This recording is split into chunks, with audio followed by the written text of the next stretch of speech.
আসসালামু আলাইকুম। আশা করছি সবাই ভালো আছেন।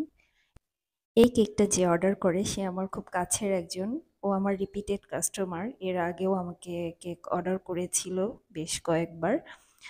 তো এই কেকটা ছিল সেম ডেতে ডেলিভারি। ও দুপুর ৩টার দিকে আমাকে অর্ডারটা দেয়।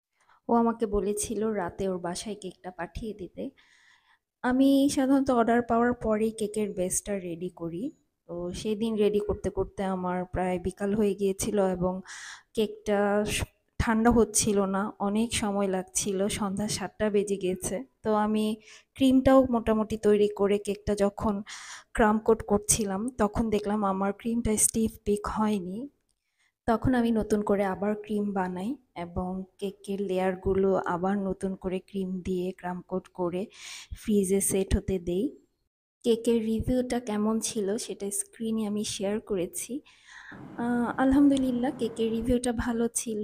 সাধারণত যেদিন কেক বানানো হয় তার পরের দিন কেকটা খেতে ভালো লাগে। ৭ থেকে ৮ ঘন্টা ফ্রিজে সেট হতে দিলেই সেই কেকটা খেতে মজা হয়।